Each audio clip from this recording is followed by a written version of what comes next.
Hello. I'm Anna, and I am a homemaker. And I'm going to show you how to bake a cake for the family. Okay. Uh, how? Hi, Uh-huh. I'm Laura, and I'm your flight attendant today. Welcome to Flight 2026 to your destination. Good, bad, funny, love. Please comment down below your thoughts. We'll be happy to assist you. Sit down, relax, and enjoy your trip to this adventure called life. I get it. I get it. I get it. I get it. Good job. Good job. Good job. Well, this is fun. Surprise. Well, very appropriate, right? Today we're going to be talking about gender expectations. And in your times, in my times, what were we expected to become? Did it line up with dreams and visions we had for ourselves? And very, very appropriate. Uh, Before we get into it, I want to give a little context just for the people at home to understand what we experienced in our times. Again, we come from different generations and we had different cultural environments and experiences, right? So I want to give the people at home a sense of what it was like for each of us when we were growing up. So I'm going to start actually in Latin America in the late 19th century, which is when women's mobilization really started. And with the birth of industrialization, things started to shift. Um, but because the demands for women at the time weren't really met until after World War II, the movement only strengthened through the 1950s. Women could be poets and wrote prose, and that was a lot of the way they got the word out. And women did have access to higher education and lots of different career options, including those that involved unionization. But women still, in the 1950s, still supported a woman's role, a special role as a mother. And even though in the 1960s this mobilization continued with focus on social justice and class issues, a lot of the messaging still surrounded woman as the mother, mother of the oppressed in that sense. So in the 50s and 60s, there was still very much a sense that women's roles really revolve still around domesticity and motherhood. Um, Now, mom, because you spent a portion in Latin America and a portion in the US, I want to also give the context of the US in the 1950s, which during that time it was very important to get married. A lot of women did that after school or college. And despite employment increasing for women, the preference was for the woman to take care of the home. Being a single mother was frowned upon. And in addition to being married younger, families tended to start growing their family really within 7 months of marriage, which is very quick in my mind. Between 1940 and 1960, the number of families with 3 children doubled, and I believe 4 children quadrupled. So larger families were more common during that time. Careers for women in the 50s included factory workers, nurses, teachers, and secretaries. In the 1960s, of course, there was the emergence of women's rights in the workplace and some focus on reproductive health and reproductive rights. Now, for me, because again, I'm born and raised in the US, in the 90s, or by the 90s rather, the phrase girl power was coined, and we witnessed such movements as Riot Girl, and we saw emerging of women's rights and the feminist movement with LGBTQ plus rights. The daughters of second wave feminism were choosing paths of higher education and delaying family life. However, they also encountered more objectification and vilification as they gained power. So that was my perspective as I was growing up in the 90s. Does that resonate with you too? Does that sound familiar? Oh, yes, Yeah. very much so. Yeah. 90. Yeah. Well, Yeah. let's get into it and see as you were growing up what your experience ended up looking like, considering what some of the expectations were for each of you.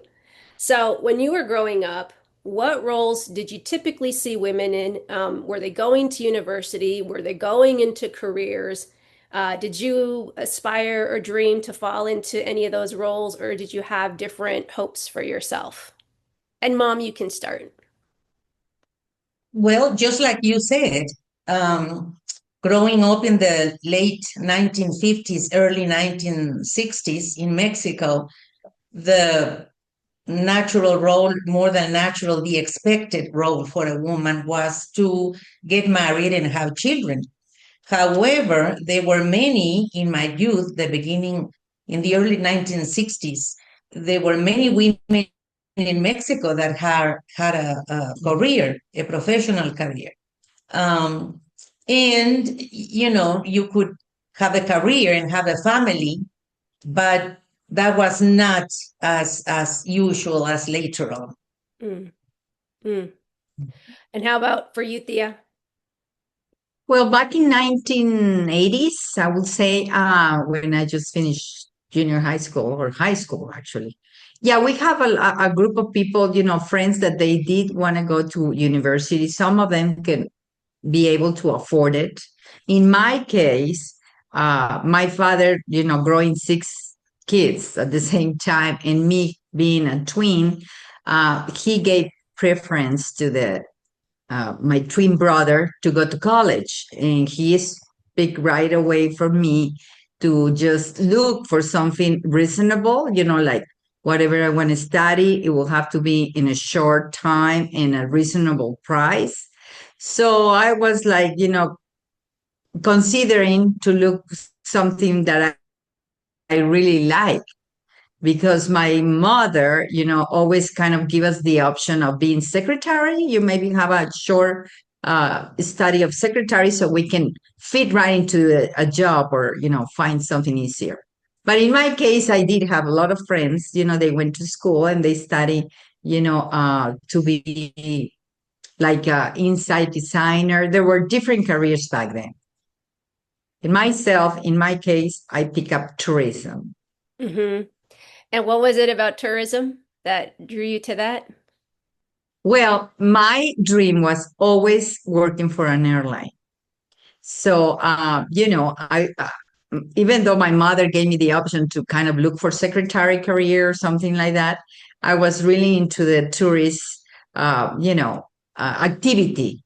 So, you know, lucky enough, at that time, we have those schools that they were technical careers, you know, in a short time, 3, 4 years of study, and you will become a technical bachelor in technical tourism, in my case, a license. So, yes, I did find that career and I studied for it and I did work for airline. That's awesome. That's awesome.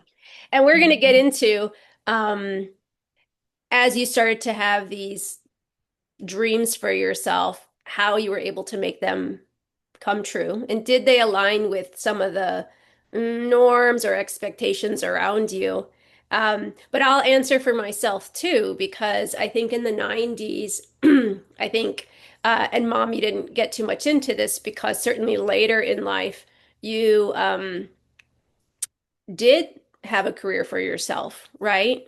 And actually, let me give you the space to talk about that because I know you're here today as a homemaker and you are a wonderful homemaker.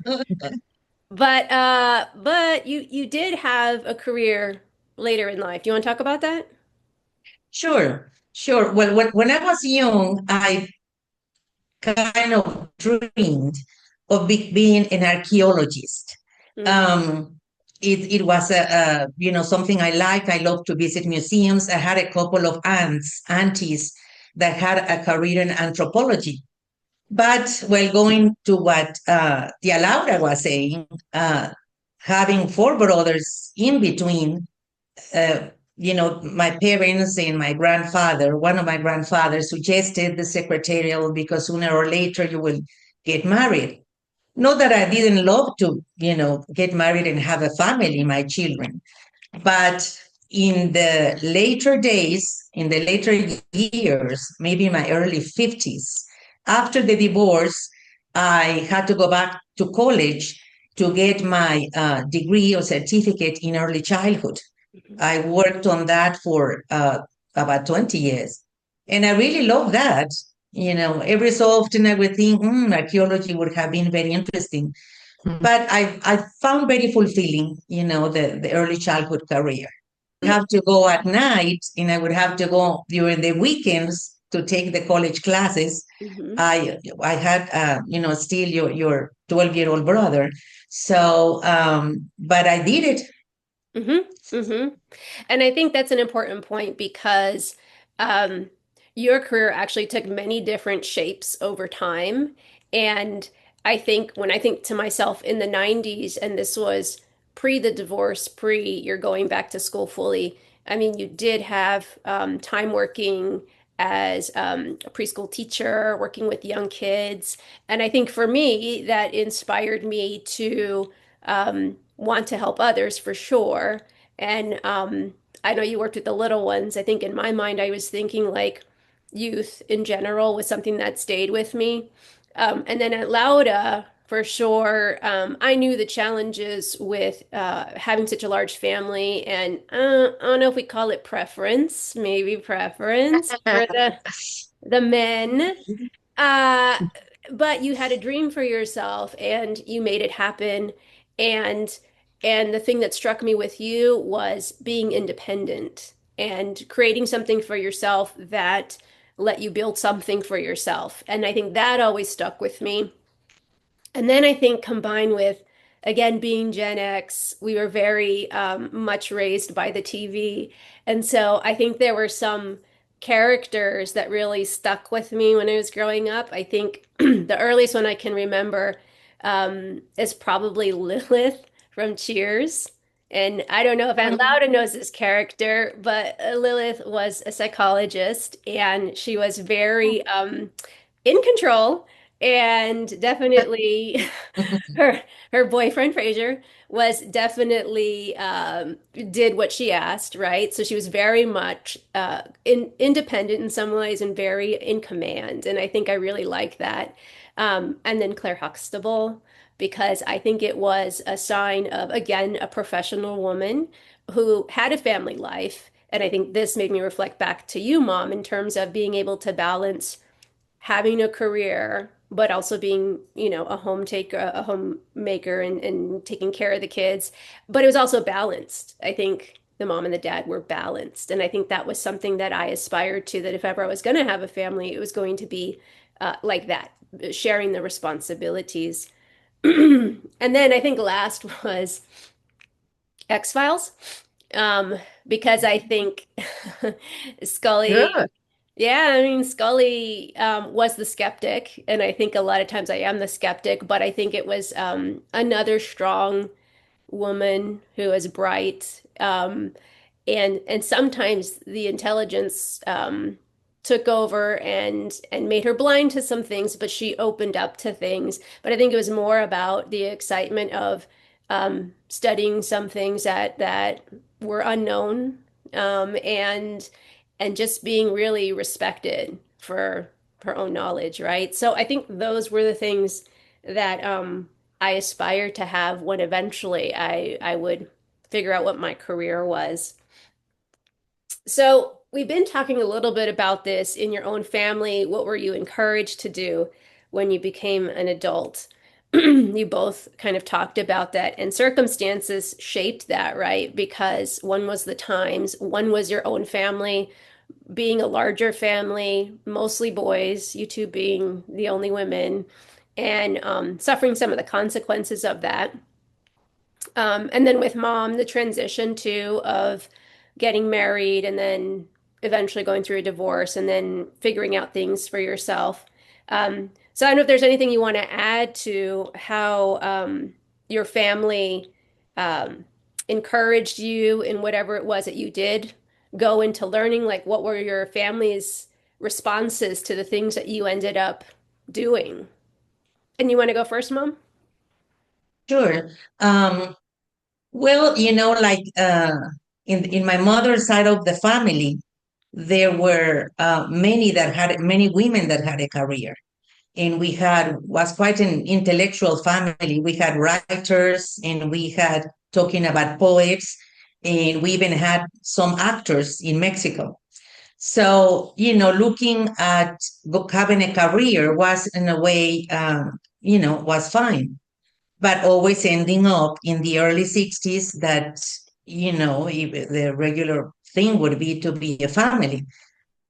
And well, when I studied secretary, I worked for the American consulate in Guadalajara, where I was living, and then I was transferred or changed to the American embassy in the late 1960s, and ended up getting married, coming to the States, forming a family.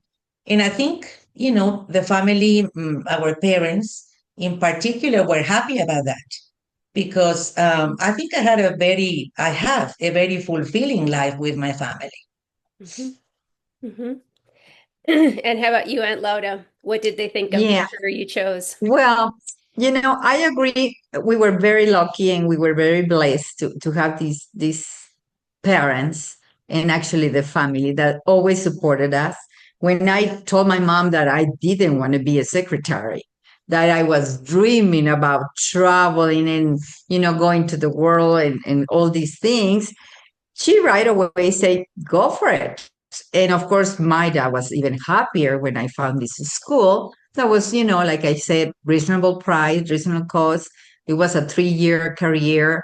And right out when I finished that, of course, I did find a job, first as a secretary, and then I started to look for airlines. So, but mostly all the time, my parents always support me, and they were happy for me. Yeah, Yeah, yeah, yeah. yeah. And that's, I mean, always good, right? Because I know, um, even though we have our own hopes and dreams, I think there's always a piece of us that also, well, and I think particularly for Latino families, there's this thing about the family system and making sure that as a whole we're in a good place. And so sometimes we want to make sure the choices we make match the hopes and wishes they have for us. Um, I think for me, and I would say that was no different for me, but what I would say is that I think there was a general sense of you can do whatever you want to do. I don't think there was a like a clear sense of someone saying you have to become this. I think a lot of that was self-imposed. Like I think because of what I wanted, I think I expected myself to be a particular thing. And I think a big part of that was again the qualities that I mentioned earlier. Like I wanted to be independent and in control and not be tied down to anything, and that kind of thing. So I think in my mind, I had to have a really good professional job so that I could financially be okay. And I didn't say this earlier, but I think, Mom, you triggered it for me. I know when I was young, I there was a part of me that wanted to be an artist. And I think that was something that you fostered a lot in me because, and maybe having a lot of family and being exposed to a lot of family who were into the arts and things, you always showed me, um, the world of art and culture and those things, and put me in classes and exposed me to a lot of opportunities in that way. Kept all my artwork over time, which is really funny to see. My tia too. And so I think a part of me too was thinking if I get a really good professional job and financially secure myself, then on the side, maybe at some point I could do the artwork and I could like side hustle art or something.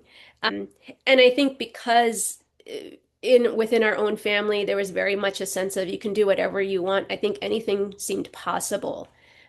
So I don't think there was a mismatch because there wasn't a clear design for me. Although I will say that I think Dad secretly hoped that I would go into the military and that whatever professional job I chose, it would be not that the military is bad, but it wasn't for me.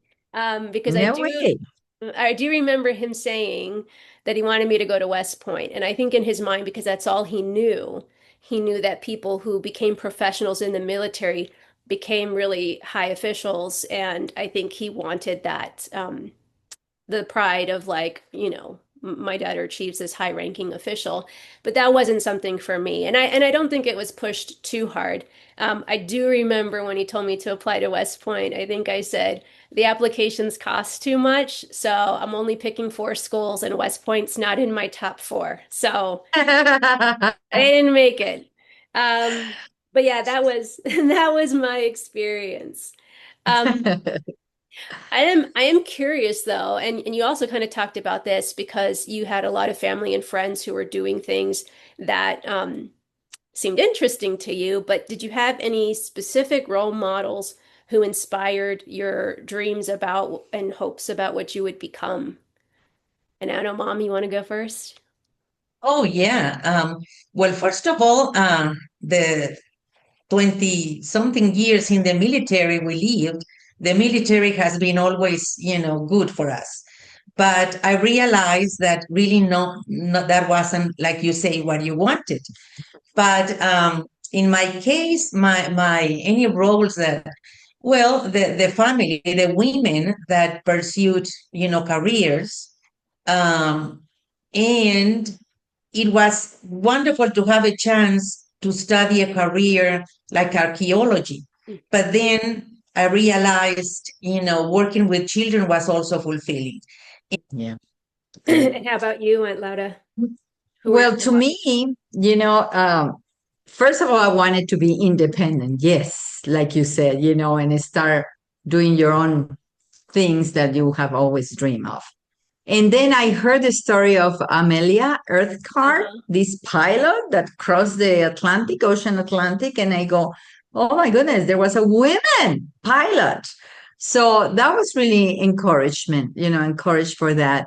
I love to see the flight attendants and actually the planes, So honestly, all the time in my mind, when I started thinking what I really wanted to do in life, it always put me there in traveling and being around the world if I ever could, done it. But yeah, that was my dream, and I think I was lucky enough to fulfill that dream. Nice, nice. Well, and I think I kind of spoke on this earlier. I think you, Mom, and Tia Laura in different ways inspired me to think about what I could become. And I think it was really about um, uh, your character and your persistence in pursuing something, like whether it was Mom not giving up and having this dream of being an anthropologist and archaeologist, but really uh, even though it took a little longer, right? Going back to school to study the things that you wanted to study, balancing home and having a career, and Aunt Lauda clearly having a really great career, right? In spite of some of the challenges. Those were definitely things that inspired me. And I also think about the times, and again, I think a lot of Gen Xers, I think, are in this boat where and I know we've talked about before being latchkey kids and being raised by TV, essentially. I think the music and the films from the 90s really bolstered this sense of like being a rebel and not really caring about what people think and really just driving through whatever it is you want to do, just kind of driving through and and knowing you can do it, which I think was fostered a lot by you too as well, right? Again, not saying I had to be a certain thing, but you could be whatever you want to be.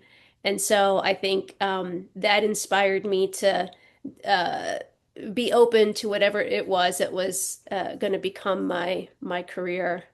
It sounds like in general, though, that your parents were supportive of the choices you ended up making and where you landed. Do you think there's anything you would have done differently with that in terms of how you? Well, not really, because in reality, I was open to getting married and having a family. Um, would have been, nice to have a career. I ended up having one like we say, later in life. But like Tia Laura says, our parents were always, supporting us in what we chose. So in a way, it was ended up being aligned to what they were expecting. Mm-hmm. Mm-hmm. And for you, Yeah, Thea? I think definitely I would say that our parents were always there for us. And me doing something different, I don't think so. They never encouraged me to get married, and you just need to get married and this and that. Of course, I got married early, very young, 24. Um, and I guess, that is what life is about, right? You get married and then you start diverting priorities in life and whatnot, and you're stuck a little bit there. But my parents, both of them, were always next to me. Whatever decision was that I would be taking. By then, I was working on an airline, so I was very happy. Any excuse of me traveling will pursue for that and leave home. Because, I got divorced after 6 years of marriage. But yeah, definitely, when you have that support and those dreams and you pursue and you continue and don't hesitate to look for it, I think overall you succeed whatever you want to do. Yeah. Yeah. So I was lucky. Yeah. And for me, I think again, because it was pretty open, it's really hard to say that whatever path I took worked against anything my parents envisioned for me because I think it was pretty open. Again, I think I self-imposed a plan for myself. Originally I wanted to be a doctor because I thought that was sort of the top professional career. And then when it didn't work out that way and I took a different path, at first I was very disappointed in myself. I don't think it had anything to do with parents or family expressing disappointment. In fact, I think when I was going through a lot of that, the divorce had already happened. And so I knew mom's hands were pretty full with dealing with that. And I know, Dia, you helped with a lot of that. So I don't even think I really shared that moment where I was going through feeling discouraged, but ultimately I know the path that I took was a good path. It was right for me. Um, so I think that's what it was more about for me in my process. Um, well, we're almost out of time. So the last thing I want to know is, lots of transformation because maybe mom had a little more sense of like family is part of your future. For you and Lade, it wasn't, but inevitably it kind of worked out. We're a little young, you did that, but you still pursued a career, and mom was able to pursue a career in schooling later. For me, I think family was never an element of what I was told to do. And I think for me, it was definitely like, I'm not interested. I've seen a lot of messes. I don't want my own mess. Thank you. No, thank you. Period. But what's Very your last clear. what's your last thought for people who are have hopes and dreams, especially women? Like what would you say to someone who has this really big dream and they think it's too big for them? Mom, you go first. Well, if you have a dream, you do follow it. It might not be easy, but at the end, is something that is going to have the results of feeling good. If there is any, obstacles, just keep on going. Persistence and it's, very legitimate to have a dream and follow it. Mm-hmm. And that louder for you? Yes, definitely. Pursue your dreams. Do not give up. It's so important. Yes, life is hard. Sometimes it's tough. You have to go through this roller coaster. But if you have something in your mind and in your heart, keep going. Keep going. Again, meditation, the right things for you, support all that, and find the right people to hear. Sometimes, unfortunately, not everybody will give you a good advice at that time.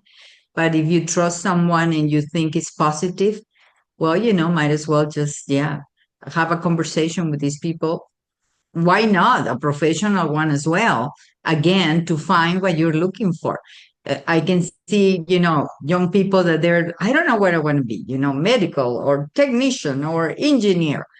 Look for a professional advice. Yeah. Yeah, Yeah. I would say so.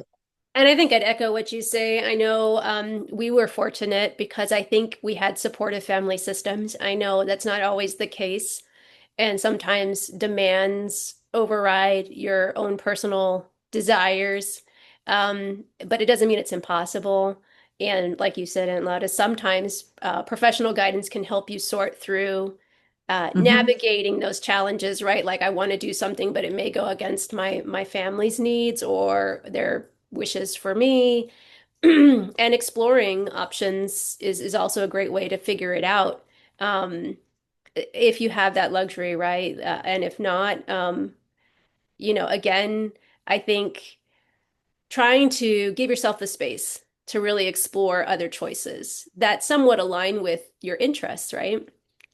Exactly. And I think in terms of our social environment now, I think there's definitely, it's been interesting to talk about the transformation of a woman's expectations in particular, because I think they're pretty wide now. I know there's still a lot of challenges with making sure women's pay is on par with men in some areas, but I get the sense, and looking at my cousins, for example, I think there's a sense that you can do what you want to do, and family doesn't have to be an element of that if that's not what you want. So there's definitely a lot more room to explore, I think, more fully the things that you might want to do. Yeah. Totally agree. Too Oh, much. That's true. that's true. Well, that was a good conversation. Thank you for Yes. sharing and for showing up today in full garb. Surprise. Surprise, surprise. By the way, I'm Joanna and my tia, Laura. my mom. Anna, And we really enjoyed having this talk with you all today. If you liked it, let us know in the comments what you liked about it. If it sounded like your experience, please share. If you had a different experience, please share that. If you want to hear more of what we have to talk about, subscribe. We have a lot more coming up. We hope you join us for those conversations. But on that note, we'd like to remind you that whether it's good, bad, or funny, Live live it it up. up.